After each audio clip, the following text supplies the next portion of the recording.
उहे बनी सुरवीर, सुरवीर उहे बनी सुरवीर।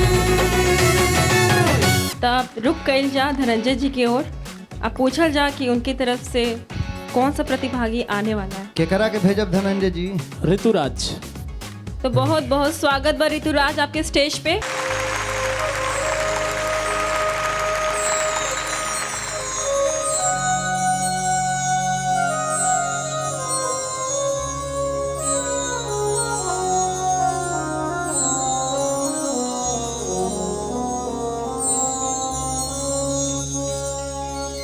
घेरी घेरी अइले रामा,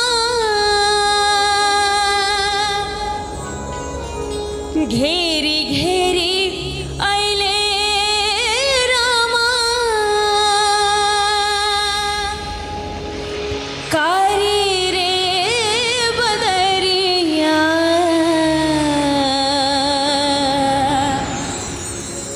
घेरी घेरी अइले रामा,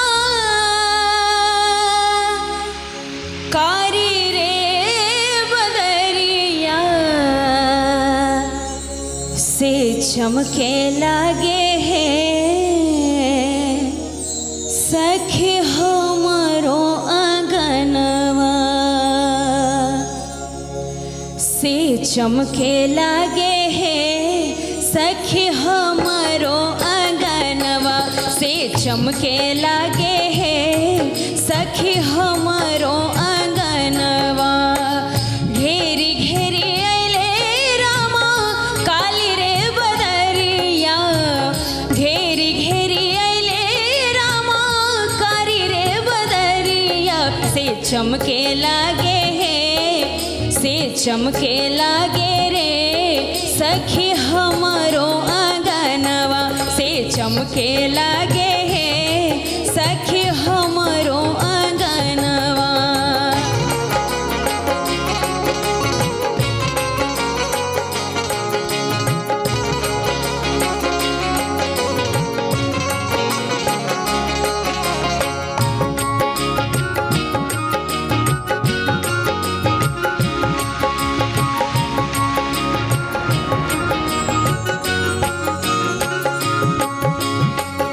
कबो त चुए घरवा, कबो त से जरिया, कबो त चूल्हिनिया, कबो त आंगनवा,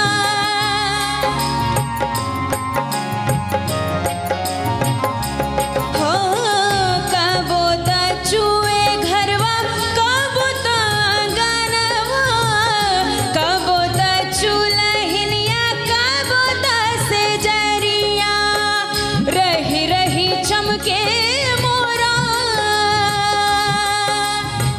रही रही चमके मोरा अंगना बिजुरिया, रही रही चमके मोरा अंगना बिजुरिया, डेरावन लागे है, डेरावन लागे है सखी काली रे बदरिया, डेरावन लागे है सखी काली रे बदरिया, घेरी घेरी अइले रामा, काली रे बदरिया, घेरी घेरी अइले रामा, काली रे बदरिया, से चमके लागे हैं, से चमके लागे रे सखी हमरो आंगनवा, से चमके लागे हैं सखी हमरो आंगनवा।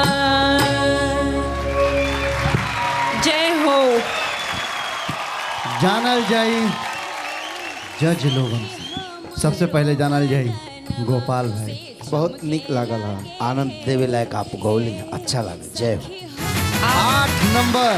ओकरे बाद हमरे संग्राम के पितामह यानी श्रवण जी की तरफ। हाँ जी ऋतु, आपने चुनौती को बराबर स्वीकार किया है। Thank you sir, thank you. बहुत अच्छा गाया है, आपकी सुनों की धार भी बहुत अच्छी थी और आपको मैं मार्क्स दूंगा।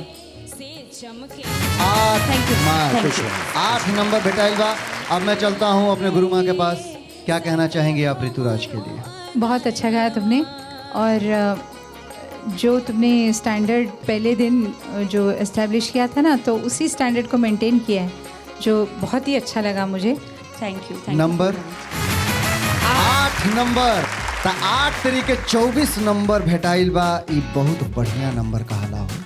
एक बात कहना कहा चाह रहे ना। थे। हाँ। ये जो हमने गाना गाया है जी, ये खुद का लिखा हुआ है और कॉम्पोजिशन भी खुद की है। क्या बात, क्या बात है। रिकॉर्डेड नहीं है। अगर ये कंपोजिशन इनकी है तो 9 नंबर। क्या बात है, 1 नंबर का इजाफा। उहे बनी सुरवीर, सुरवीर, उहे बनी सुरवीर।